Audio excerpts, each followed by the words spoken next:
Hoy les acompañan la señora vicepresidente de la Nación y presidente del Senado, licenciada Gabriela Michetti, el señor ministro de Defensa de la Nación, Oscar Aguad, el señor ministro de Educación, Cultura, Ciencia y Tecnología de la Nación, Alejandro Finocchiaro, el jefe de Estado Mayor Conjunto de las Fuerzas Armadas, teniente general Bari de Valle Sosa, el jefe del Estado Mayor General del Ejército, teniente general Claudio Pascualini, el jefe de Estado Mayor General de la Armada, almirante José Luis Villán, el jefe de Estado Mayor General de la Fuerza Aérea, brigadier general Enrique Cambril, el capitán de navío Maximiliano Montaterra, el señor presidente de la Comisión Interamericana de Puertos, Gonzalo Mórtola, la señora directora general de Comunicación Institucional del Senado, Paula Schuster. También agradecemos la presencia de autoridades y miembros de las cámaras de senadores y diputados de la Nación, miembros de las Fuerzas Armadas y de Seguridad. A continuación, vamos a escuchar la palabra de la directora general de Comunicación Institucional del Senado, Paula Schuster. ¡Wow! Hace frío, pensemos que estamos viajando a la Antártida. Bueno, buenas tardes a todos, muchas gracias por estar hoy acompañándonos en la proyección del documental Irizar 40 años. Desde la Dirección General de Comunicación Institucional del Senado venimos realizando una serie de documentales para aportar a las escuelas nuestra historia en un formato más audiovisual, más ameno para que se pueda entender mucho mejor. Y en esta oportunidad dijimos, saltemos al mar y nos encontramos con un ícono argentino, el buque más importante de la Argentina, que es este rompehielo Irizar que estamos hoy acá.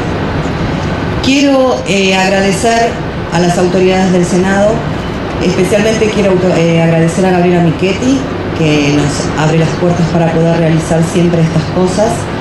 Quiero agradecer a las Fuerzas Armadas, al ministro de Defensa, Oscar Aguad, al Instituto Antártico Argentino, pero especialmente a toda la tripulación del Irizar que nos abrió la puerta de su casa, y al comandante Máximo Mantiatierra. Así que bueno, también quiero destacar el trabajo que realiza el equipo del Senado. Quiero destacarlo porque es personal de la casa, trabajan fuertemente, se ponen al hombro todas estas locuras que yo les propongo, como poder proyectarlo sobre el Irizar. Quiero que le brindemos un fuerte aplauso a Florencia. Y Flor, ponete de pie porque te pusiste al hombro este documental. Y a todos los chicos que junto a ella trabajaron en el Irizar. Así que bueno, como hace frío, los invito ya a que lo proyectemos y lo disfruten. Gracias.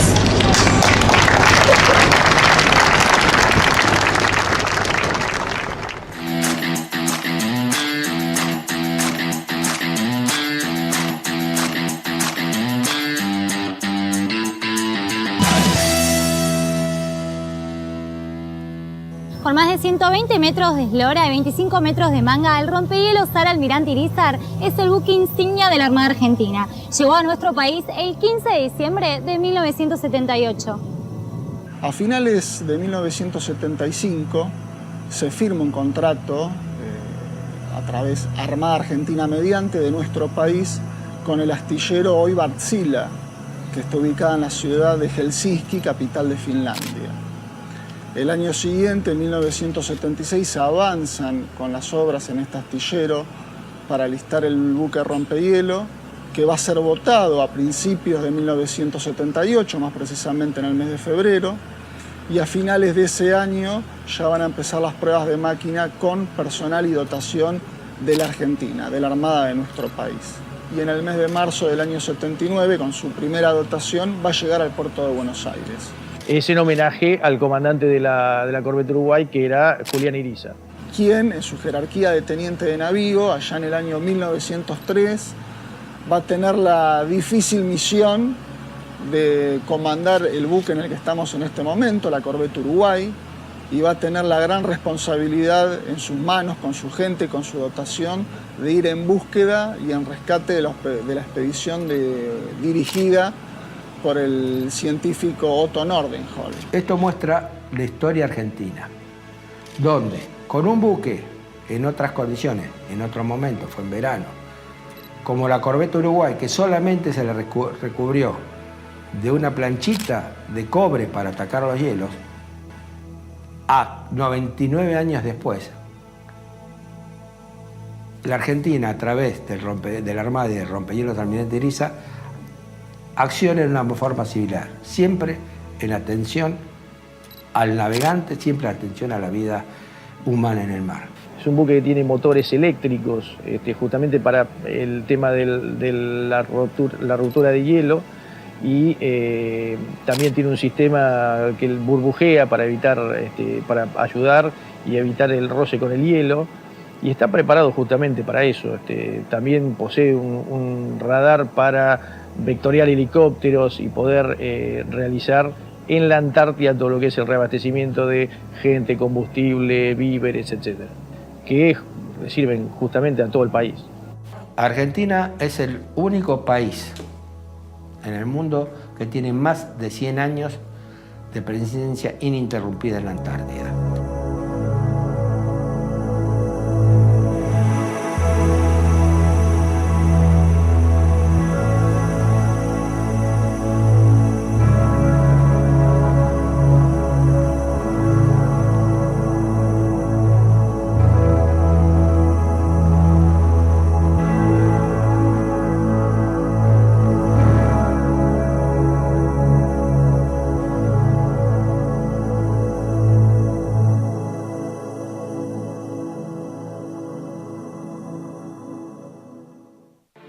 A finales de la Guerra de Malvinas se dispuso transformar al rompehielos Sara Almirante Irizar en buque hospital, donde fue acondicionado con 160 camas de internación, sala de terapia intensiva, quirófanos y pintado de blanco con la Cruz Roja en la base naval Puerto Belgrano en menos de 48 horas.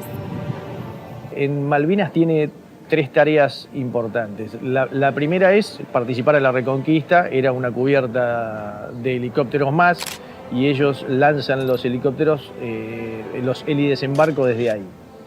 La otra es, a partir del 3 de junio, se constituye un buque hospital. Se necesitaba un buque hospital, ya se había contado con el Bahía Paraíso, que había sido utilizado y se está utilizando como buque hospital. Se busca un segundo buque y para eso se utiliza el rompehielos Almirante Irizar, y después en lo que es la repatriación de los prisioneros a la Argentina. En el año 1982 tuve el honor de participar en la gesta de Malvinas a bordo del Almirante Irizar, configurado como buque hospital, junto con otros 14 profesionales.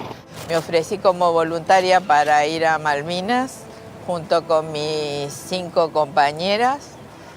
Y que nos ayudaron en la tarea de configurar particularmente el área de quirófanos. Cada una elegimos un lugar.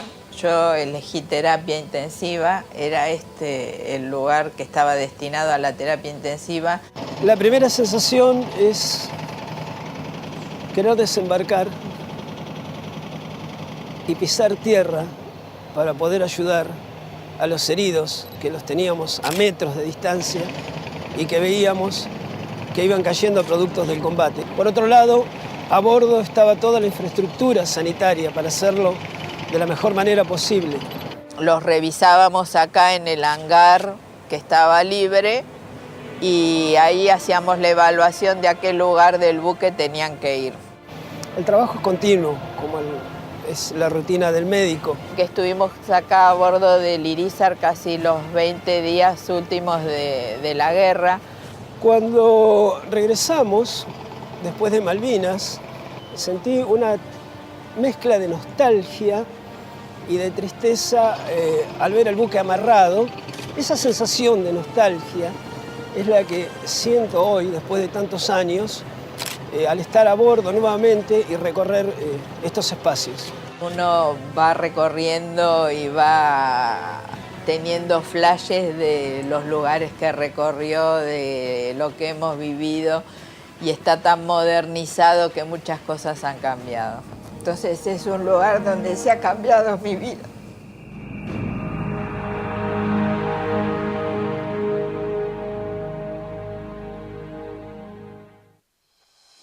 En 2002, en pleno invierno, el rompehielos Sara Almirante Irizar fue enviado a una dificultosa misión de asistencia al buque de transporte polar Magdalena Oldendorf, conocida como la Operación Cruz del Sur. Este buque, una vez hecho el reabastecimiento de la base, cuando intenta salir del continente antártico, se encuentra que estaba encerrado entre hielos. En mayo del año 2002 notifican de Rusia de que el buque se había quedado atrapado y estaba derivando. El área donde estaba el Magdalena Oldendorf está fuera del área de interés de la República Argentina.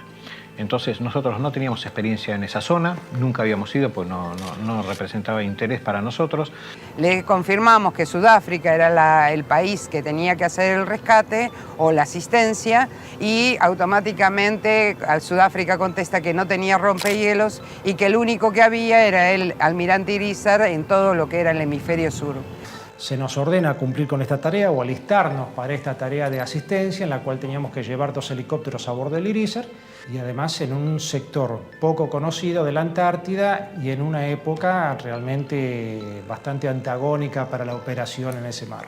Quiero aclarar que no fue un rescate, el buque no se declaró en emergencia en ningún momento, sino que fue una asistencia, un contrato de asistencia.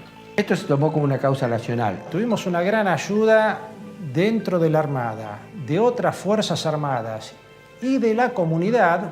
Y además tuvimos una colaboración muy grande de las empresas donde ponían a su disposición todo para que el buque zarpara en tiempo y en forma y equipado como correspondía.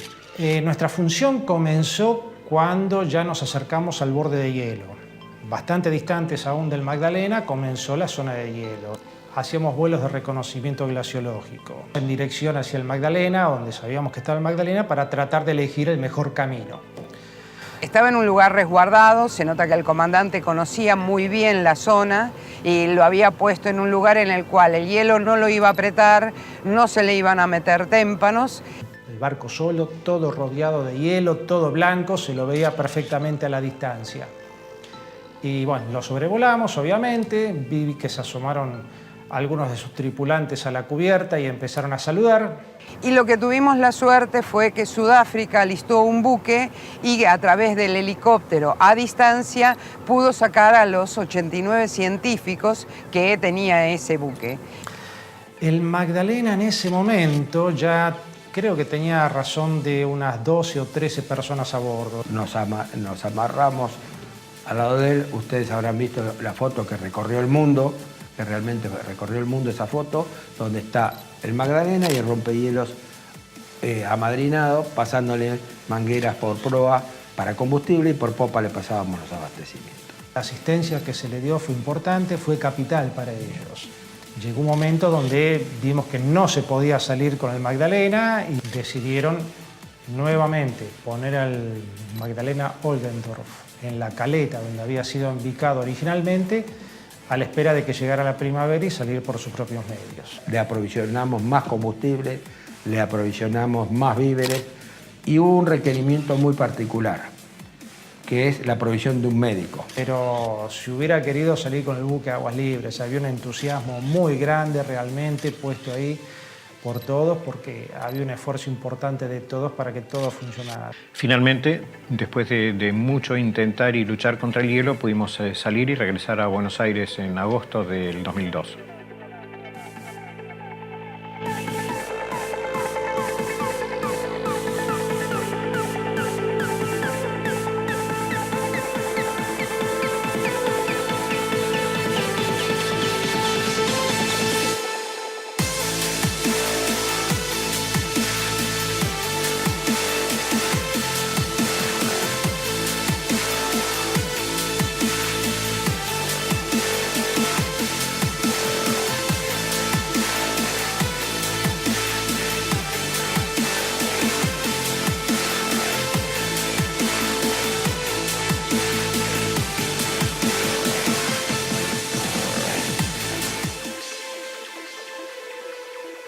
El Irizar, además de funcionar como medio logístico para abastecer las 13 bases que cuenta la República Argentina y hacer el recambio del personal que se encuentra en la Antártida, realiza también los traslados de los científicos e investigadores para ejecutar distintos estudios en el marco del Tratado Antártico.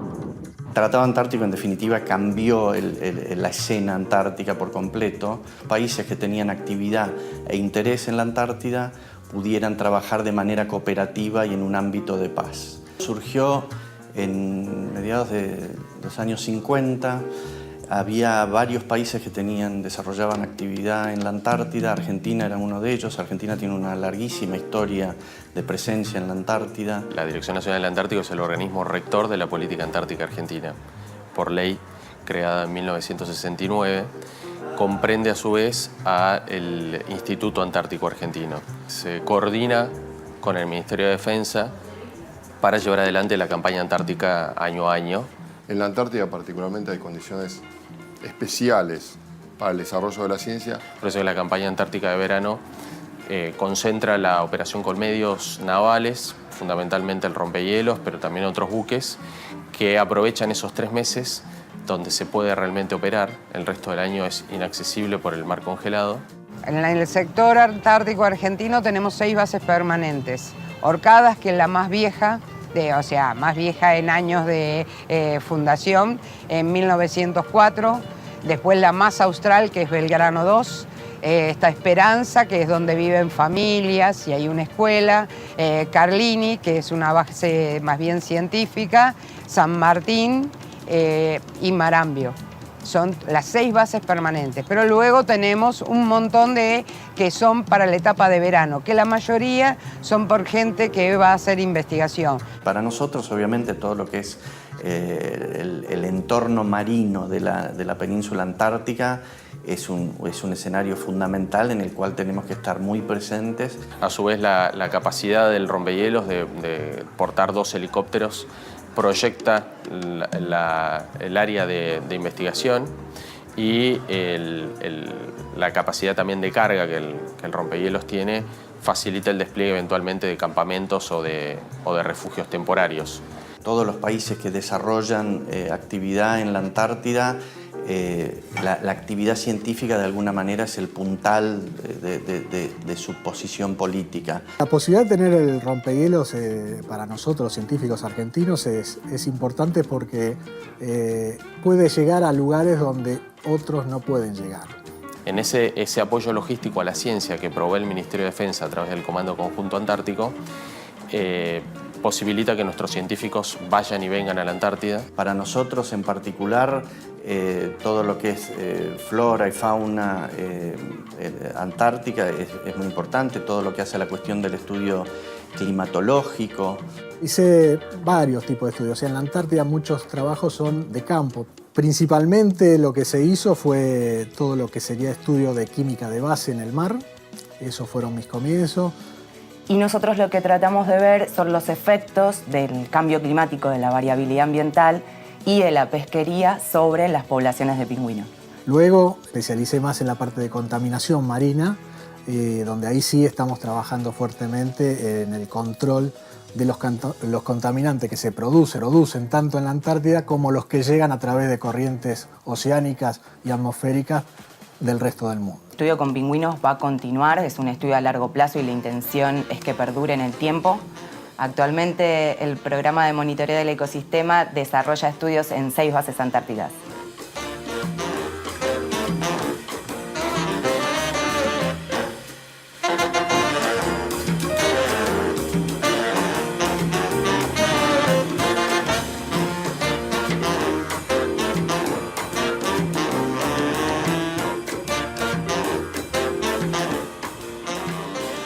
Tras haber cumplido 34 campañas antárticas de verano, el rompehielos Sara Almirante Irízar, el 10 de abril del 2007, estando a unas 140 millas de Puerto Madryn, rumbo a Buenos Aires, sufre un incendio en la sala de máquinas. Un incendio importante por su magnitud, a pesar de haber estado casi 2 horas y media, 3 horas combatiendo con todos los equipos de lucha contra incendio. A grandes rasgos, alrededor de las 8:30 de la noche aproximadamente, las alarmas empezaron a sonar y salimos a cubierta, como es el protocolo cuando hay este tipo de siniestro. No se sabía bien todavía dónde se había iniciado y bueno, estuvimos un tiempo en la cubierta de vuelo, que es la parte de atrás, la popa del barco, después de un tiempo que estuvieron trabajando, nos pasaron a la parte de la proa adelante, donde ya ahí no veíamos qué era lo que estaba pasando. Durante 2 horas y media estuvimos haciendo el ataque del foco de fuego en las máquinas, una falla de material, fatiga de una tubería de suministro de combustible de uno de los motores, se fisuró y eso originó como una especie de lanzallamas en la sala de máquinas que motivó el incendio. El buque en ese momento ya estaba sin luz, era de noche, sin luna, con un mar bastante movido. Todo se dificulta cuando es de noche. A medida que el incendio fue propagándose en la sala de máquinas y fue limitando las capacidades propias de propulsión y de generación de energía eléctrica, el buque quedó a oscuras. Así que bueno, tienen que entender ese cuadro, ¿no? De noche, el buque con las llamas y la tripulación tratando de hacer las actividades para combatir el incendio y por otro lado también preparar lo que se llama el rol de abandono para preservar obviamente la integridad física de toda la tripulación. Alrededor de las 11:30 de la noche se decretó que había que hacer el abandono del barco y bueno, ahí fuimos de a poco ir saltando a las balsas salvavidas que contaba el barco y bueno, dio un poco de miedo y de pasar la película de mi vida y decir, bueno, ya es tiempo de parar en esto, ¿no? Después de tantos años de trabajar, pensar en mi hija, pensar en mi familia, pensar en todo lo que podía perder en ese momento. Pero fue acertada la idea de abandono porque el barco quedó prácticamente destruido. Cuando uno realmente está abandonando el buque por una causa como un siniestro de incendio, la sensación obviamente es muy, muy desagradable porque uno siente que está dejando sus cosas. Es como abandonar la casa en donde uno desempeña sus actividades rutinarias, en este caso en el medio del mar. El incendio fue muy grande, ¿no? O sea, afectó toda la parte de máquinas, el hangar, había 2 helicópteros que lamentablemente se incendiaron y bueno, eso motivó que tuvieron como varios días apagando el incendio, ¿no? Porque una vez que prendió fuego, la temperatura que había ahí era realmente muy, muy, muy grande. Las emociones fueron muy encontradas, sensaciones obviamente de tristeza. Es feo ver un buque en esa condición, es feo bajarse del buque. Por así decirlo, si bien la palabra técnica que se utiliza en estos roles es el abandono, es feo decir que uno abandona el buque. Por más que sea para preservar la integridad física de uno. La Armada puso todo, o sea, había buques que zarparon en las horas siguientes. O sea, realmente fue un trabajo en equipo también, ¿no? Para darle asistencia y bueno, esa noche te aseguro que no dormimos. En este caso fue una asistencia de rescate, ¿no? No había que buscar el buque, pues la posición era perfectamente conocida y comenzaron a acercarse buques que estaban próximos a nuestra zona de operaciones. Y había desde buzos de salvamento, había buzos tácticos, había maquinistas, electricistas, gente de mar, de todas las especialidades que podían contribuir a apagar el incendio. Se enfriaban los mamparos del buque primero para poder ingresar, después remover los escombros, apagar el incendio. Pero hay algo que es importante destacar, que no hubo lesionados, no hubo quemados, no hubo heridas de consideración y eso fue parte del adiestramiento y la tripulación que tenía la gente. Yo quiero destacar que todos los roles que se cumplieron en ese momento salieron a la perfección. Y proyectábamos al futuro a ver qué podía pasar y la pregunta era ¿qué vamos a hacer ahora con las campañas antárticas? Nos quedamos sin rompehielos. ¿Y qué hacemos? ¿Qué no hacemos? ¿Se podrá suplir? Bueno, empezamos a imaginar en su momento qué se podía llegar a hacer. Obviamente algunas de esas ideas se plasmaron. ¿Qué sucedió en los siguientes 10 años? Algunos buques de la Armada, dentro de sus limitaciones, contribuyeron a las campañas antárticas de verano. Algún transporte naval estuvo trabajando en el sector norte del sector antártico y haciendo tareas logísticas. Llevando gente, llevando combustible, llevando material, replegando basura, que es una tarea muy importante y no menor.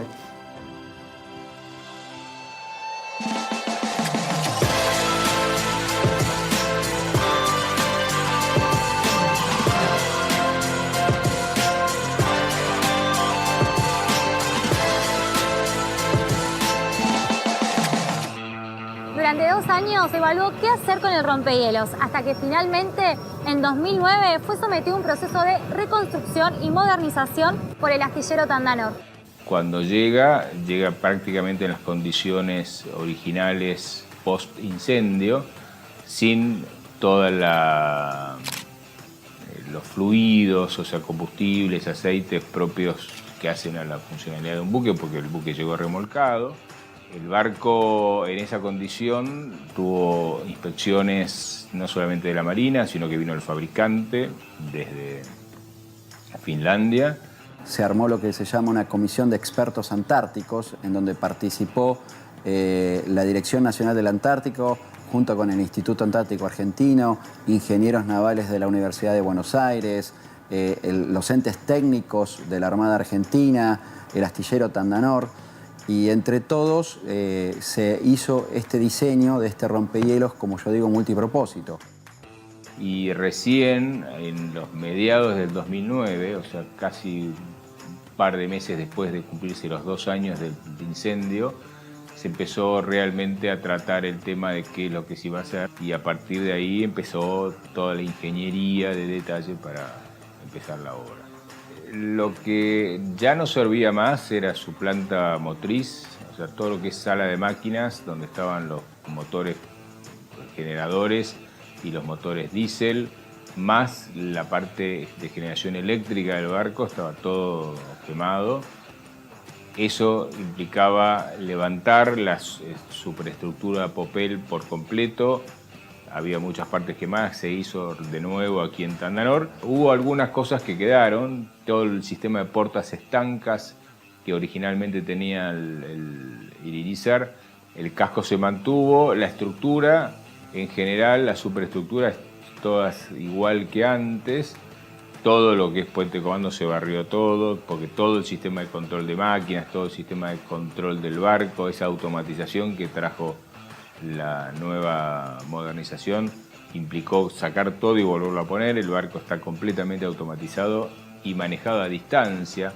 Y debajo del puente de comando se hizo el puente de observación científica, que antes estaban abiertos los alerones y ahora están cerrados, y es una cubierta similar a la del puente de comando, pero en la cubierta inferior, para que toda esa nueva gente a incorporar en los alojamientos de científicos también puedan participar. La Marina y toda esa comisión de estudio determinó también aprovechar, que iba a ser reconstruido y modernizado, aprovechar para cambiarle también todo lo que es la habitabilidad. Se sextuplicó la capacidad de alojamiento y de laboratorios para la actividad científica. Tuve la suerte de participar en el diseño de los laboratorios y hoy contamos con alrededor de 400 metros cuadrados de laboratorio, divididos en zonas húmedas para hacer ensayos y una zona más seca donde tendremos los equipamientos de última generación que podamos adquirir para equiparlo y obtener el resultado directamente en la campaña y no traer todo a Buenos Aires para luego ser analizado. La cubierta de vuelo se amplió. La cubierta de vuelo también se le colocaron un sistema de de-icing, que es a los efectos de que si hay hielo o nieve en la cubierta, son como calentadores que están por debajo de la cubierta para que ese hielo se derrita. Yo siento un gran orgullo por la industria naval. Me saco el sombrero por los trabajadores de Tandanor, porque fue un desafío más complejo que construir un barco de nuevo. Lo importante fue que 10 años después el rompehielos estaba nuevamente en alta mar, ¿no? Y eso por ahí es lo que nos tiene que llegar de orgullo a todos los argentinos, ¿no? Que la reparación se hizo en Argentina, se puso tecnología de primer nivel. Hoy concretamos con este nuevo Irizar un proyecto de reparación y modernización, otro buque, es un nuevo Irizar.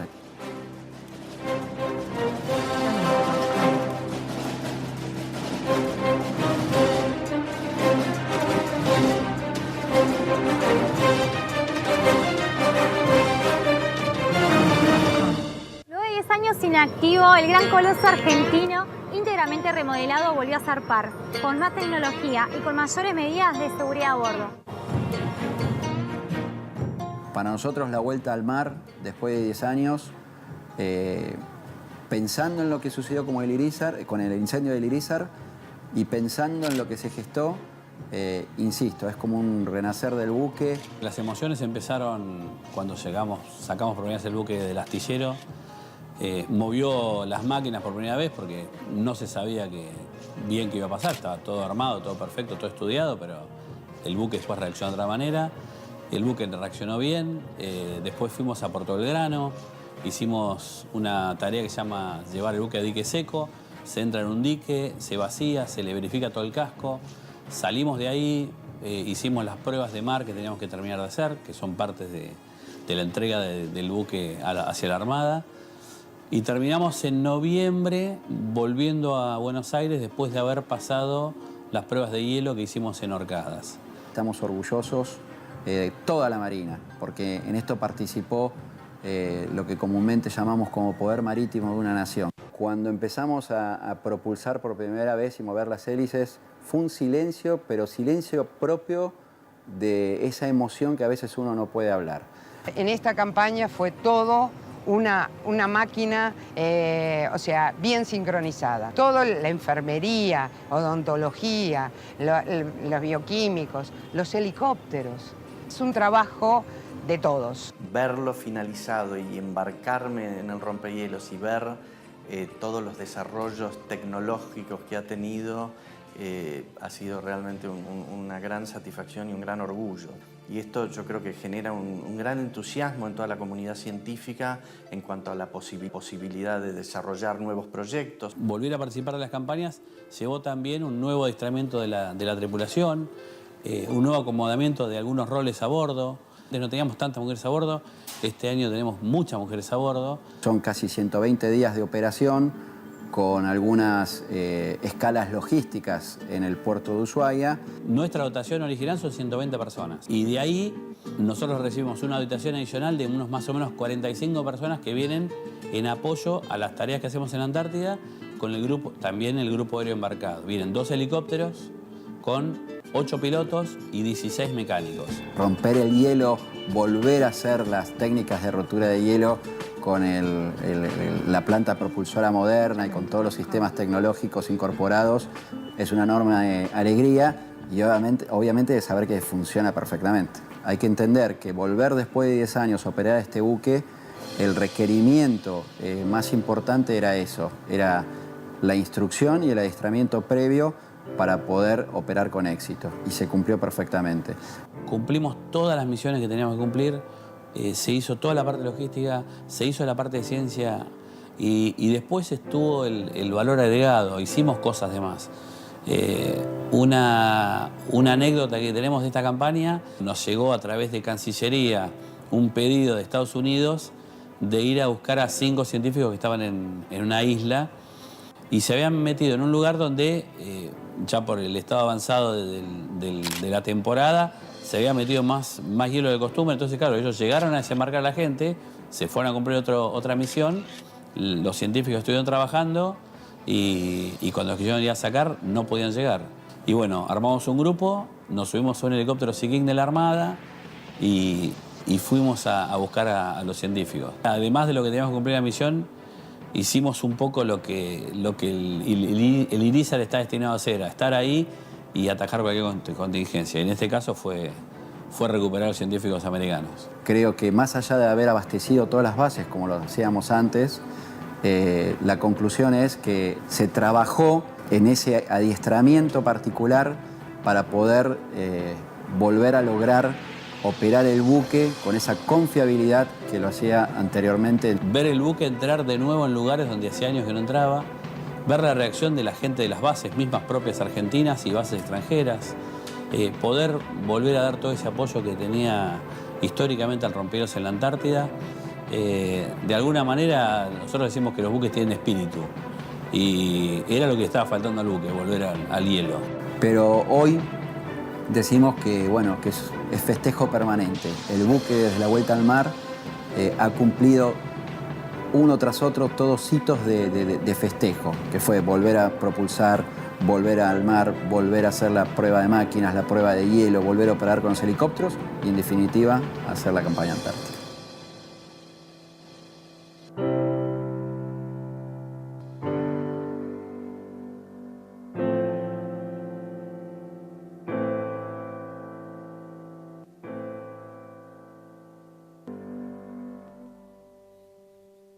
A 40 años de su construcción, el 15 de diciembre de 1978, el Irizar se convirtió en uno de los rompehielos con mayores capacidades en el mundo. Pensado originalmente como buque logístico, hoy forma parte del desarrollo científico argentino. Nosotros los marinos siempre decimos que un buque puede ser una masa de hierro de acero naval inanimada, pero cobra vida con su tripulante, con su tripulación a bordo. En ese sentido hay mucha camaradería. Y también hay mucha camaradería porque nosotros recibimos personas que son científicos, que por ahí no están acostumbrados a navegar, entonces de alguna manera también es un ojo más atento que tenemos que tener para hacer lo que él esté bien, para que se sienta parte del buque. Este buque tiene 120 metros de eslora, pero entre todos sus compartimentos uno se levanta y diariamente nos vemos todos la cara y buen día, y somos siempre el equipo, la tripulación. Es un gran trabajo en equipo. Cada uno tiene distintos roles, ¿no? Ustedes piensen que en la Antártida las horas de luz en el verano son muchas. O sea, en el verano por ahí tenés 3 horas que hay penumbra a la nochecita, ¿no? Entonces eso permitía que el buque operara 19, 20 horas por día. Entonces cada uno tenía roles bien definidos, ¿no? Desde el último cocinero hasta el comandante. Y la mejor forma de realizar una operación lejos de casa, lejos de los seres queridos, es precisamente trabajar en equipo y ese equipo que genere un espíritu de trabajo en donde siempre haya una energía positiva. Todos tenían un rol específico. Roles que también eran dobles, ¿no? Porque una tarea era el rol de cocinero, pero el rol de lucha contra incendios, el cocinero por ahí es el operador manguera. En el rol de descarga, cuando llegaban a las bases, el cocinero por ahí tenía el rol que era señalero de la cubierta de vuelo con los helicópteros. Un ejemplo concreto, la odontóloga y la bioquímica hacían tareas en el buque como odontóloga y bioquímica. Simultáneamente hacían guardia de oficial de guardia de cubiertas bajas, o sea, verificaban que la rutina interna se cumpla, los horarios. Y lo más importante es que durante las operaciones de carga y descarga eran las señaleras de los helicópteros. Y creo que este buque además tiene esa unión que le hace al equipo operar en un lugar tan complicado, operar en un lugar tan lejos, operar en un lugar durante tanto tiempo lejos de la familia, que uno mira al costado y tiene su familia al lado. Entonces, de alguna manera, cuando una persona se va de acá, se lleva un poco ese espíritu, pero es parte de esa confraternidad de haber estado a bordo de este buque. Ese es el espíritu que tiene el Irizar. Siempre lo tuvo. O sea, que todos tiran para adelante. Creo que todos estudiamos en nuestra escuela primaria y secundaria que toda la Antártida está dividida en gajitos y que cada país pretende un gajo, un sector. El hecho de tener el Irizar justamente es la carta que nos está manteniendo siempre presentes en ese reclamo de nuestro sector antártico. La importancia de que la Armada Argentina, nuestro país, cuente con un rompehielos es básicamente contribuir a todo lo que son las tareas que hacen al programa antártico argentino. La historia nos obliga a tener un rompehielos. La historia nos obligó a ir desarrollando buques que terminamos en este buque que tenemos ahora. Por otro lado, yo personalmente, como lo veo como marino, si uno ve la forma de la Argentina termina en punta y apunta a la Antártida. Si tenemos el litoral marítimo que tenemos los 5.000 kilómetros de costa que tenemos las islas que tenemos, estamos obligados a tener un buque que tenga las capacidades que tiene este buque para llegar a la Antártida.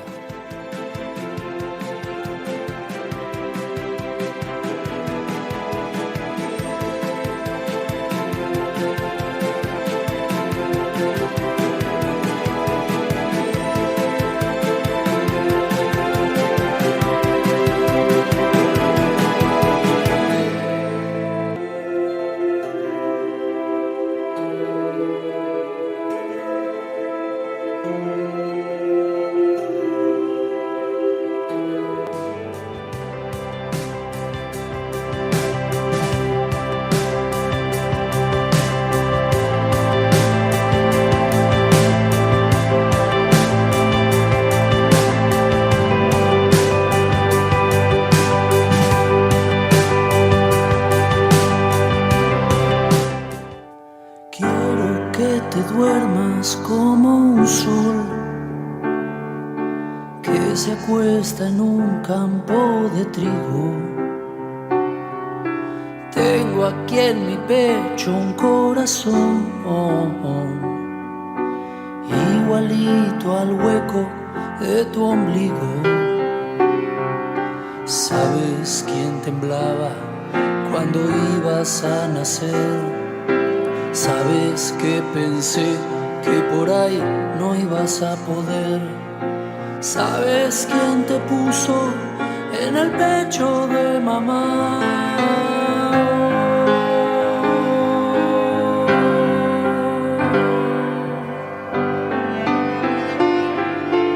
Debe ser que me pediste un día una canción que fuera del corazón. Ahí te va. Vamos a correr un rato, que hay tiempo no más. Hay tiempo no más, todo el tiempo.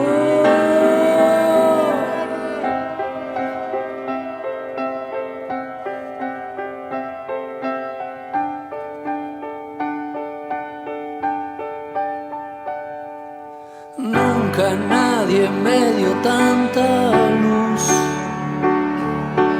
Para nadie fui tan importante.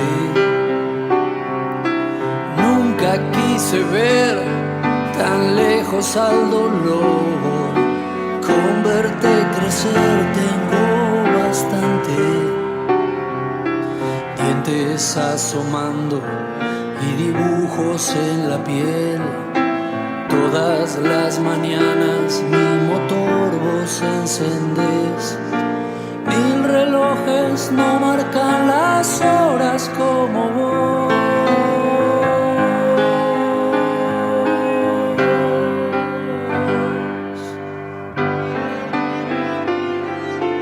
Debe ser que me pediste un día una canción que fuera del corazón. Ahí te va. Para mí como comandante es un orgullo haber podido finalizar esta campaña con todo éxito. Éxito que le debo a toda mi tripulación y a todo el equipo del Estado Mayor Conjunto de las Fuerzas Armadas que ha participado. Y bueno, obviamente quiero resaltar el ejemplo de sacrificio, abnegación y servicio a la patria que hemos dado como ejemplo con esta finalización de la campaña antártica. Realizar esta campaña en la parte profesional es de lo mejor que me pudo haber pasado en mi corta carrera militar. Es un orgullo estar en esta unidad, con lo que representa para nuestro país, sobre todo estar presente en la soberanía de la Antártida Argentina. Participar de una campaña antártica es realmente un gran orgullo, ¿no? Y como sacerdote solamente soy continuador de una gran labor pastoral. Estoy a bordo del Irizar hace 3 años. Esta es mi segunda campaña antártica y la puedo definir como una experiencia única, súper recomendable. Pudimos lograr todos los objetivos y creo que con el apoyo de la familia se pudieron cumplir todas nuestras metas. Soy nadador de rescate y estoy a bordo de buque Almirante Irizar. Hice la campaña de verano. Fuimos hasta la Antártida y bueno, ahora estamos de regreso. Esta campaña es la verdad que sentí mucho orgullo. Esta es la segunda campaña que hago y la verdad que estoy contenta de haber participado. Definiría a la Armada como una segunda casa y estoy muy feliz y contenta. Donde se extrañó mucho la familia, fueron 4 meses duros, difícil de estar lejos de los hijos, de la esposa de uno, así que muy contento de regresar a puerto. Nunca me imaginé que me iba a tocar una campaña, que iba a conocer la Antártida. Mi familia muy contenta y bueno, esperándome para llegar. La campaña me pareció una linda experiencia, es la segunda campaña que hago. Amor y paz. Familia. Compañerismo. Camaradería. Orgullo. Patria. Compañerismo. Lealtad. Experiencia. Orgullo. A veces sería tan profundo. Le pedí al Señor que me diera un amor. Que a veces sería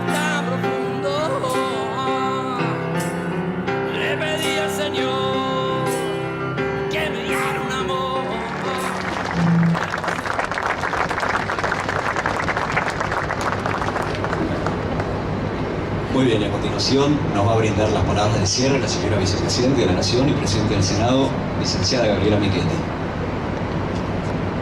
Una palabra. No, gracias al equipo de la Dirección de Comunicaciones, gracias Paula, y yo sé que trabajan con un amor a la camiseta enorme, así que muy bien por lo que han hecho. Gracias obviamente al comandante del Irizar y a la plana mayor de las Fuerzas Armadas y sobre todo de la Armada.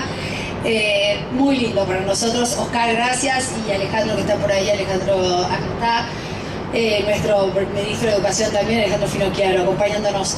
Es una maravilla, realmente es una maravilla lo que significa para la patria tener un buque de esta naturaleza y está todo contado ahí, ¿no? Y creo que lo de la ciencia y lo que la Argentina puede dar cuenta en esta historia de trabajo muy, muy de equipo, que siempre ha sido con una línea, ¿no? Que no importa qué gobierno, en el fondo se ha seguido siempre, así que adelante, sigan así, son un orgullo para nosotros, para todos los argentinos. Gracias. Muchas gracias. Y así concluye la presentación del documental Irizar, 40 años. Muchísimas gracias por venir y muy buenas noches.